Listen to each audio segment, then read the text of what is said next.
how badly you want to learn. Most people don't have it. They want a job, they want job security, they want a paycheck, they want a 401k.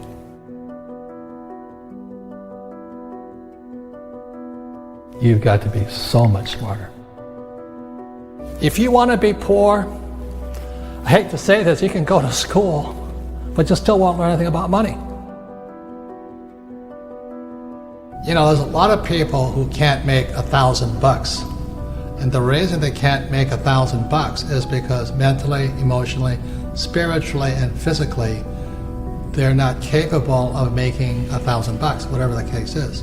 So Kim and I today are in the multi-millions of dollars in making money. But we wouldn't have gotten there because one time we were having trouble at $1,000. So every time we had a problem, we had to get bigger than the problem. For many people out there with a $1,000 problem, they're not going to solve the problem until they personally develop themselves mentally, emotionally, spiritually, and physically to be bigger than a $1,000 problem. There's 4 types of mindsets. One mindset is I must win. Another mindset is I must be right. Another mindset is I must be liked. And the other mindset is I must be comfortable. So the people who must be liked and the people who must be comfortable will probably never make it as entrepreneurs, simply because, you know, we hear it all the time. I don't really want to be rich.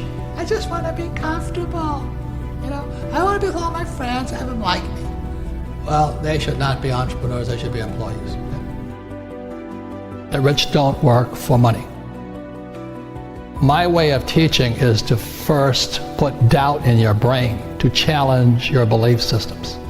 And then maybe you can choose new beliefs or keep up with old beliefs. So when you think about working for money, what comes through your head? So if I could explain this to you for the rest of the millennial lessons, it's really going to be on this theme here. Because financial education is about not working for money. Like one of the first questions when I finally realized what my rich dad was saying, I said, well, when do I never need a paycheck again? See, my goal wasn't, you know, go to the moon or, you know, cure cancer. My job was, when would I never need a paycheck again? Because as long as you need a paycheck, be it from an employer or like my poor dad, he was so afraid of losing his government pension. My poor dad was a PhD in education, but what does school teach you about money? Did you learn anything about money at school? Most people don't.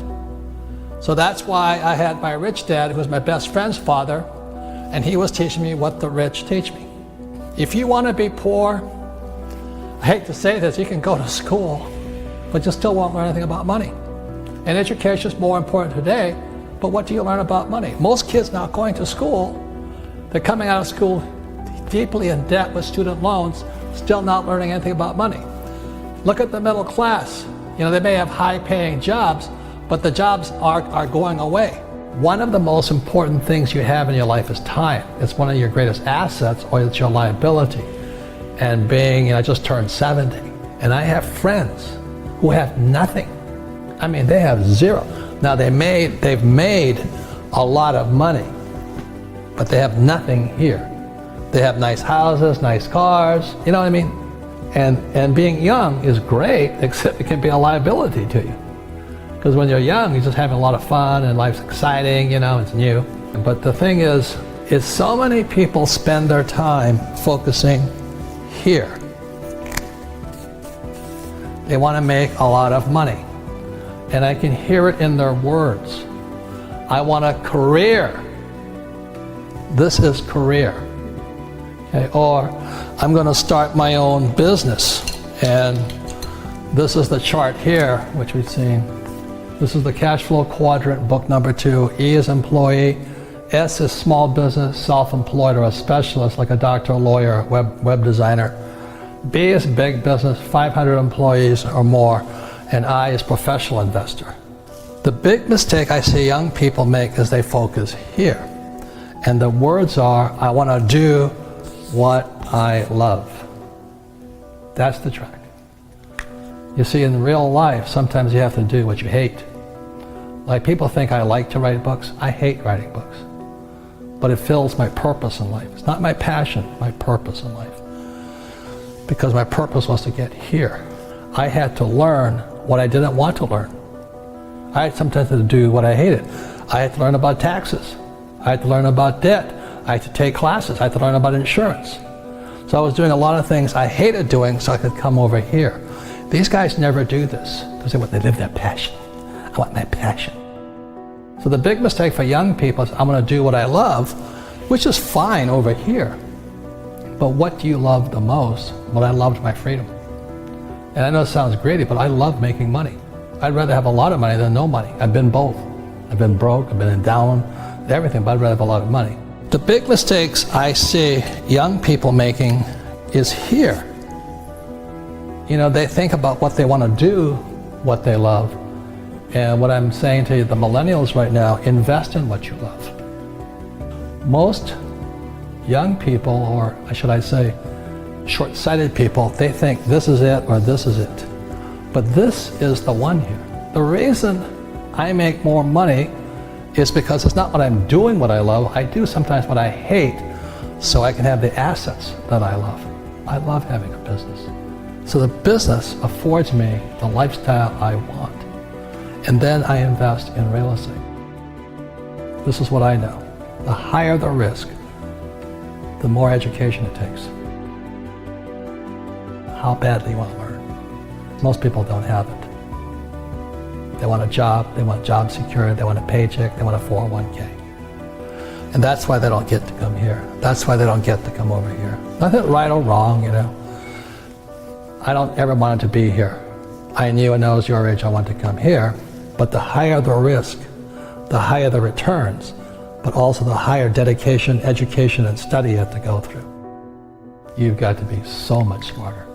And most people, they have it, they have that ability to be that smart, but they rather do what they love rather than invest in what they love. As you know, we learn little to nothing in school, but in fact,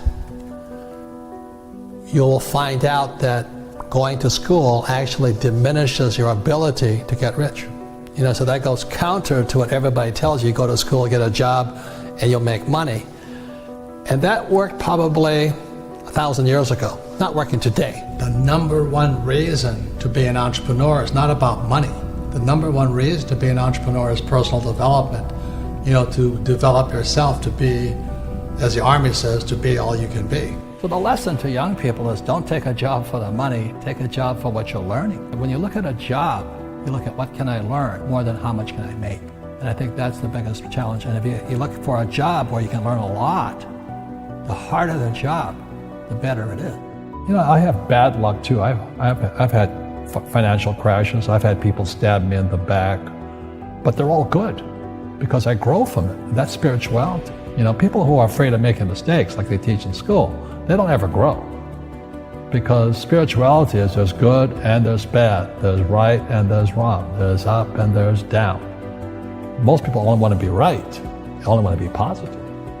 Well, you can't have that, that's not reality. And the average person, the reason they're poor is they haven't failed. You know, they play it so safe, they haven't made any mistakes like they're taught in school.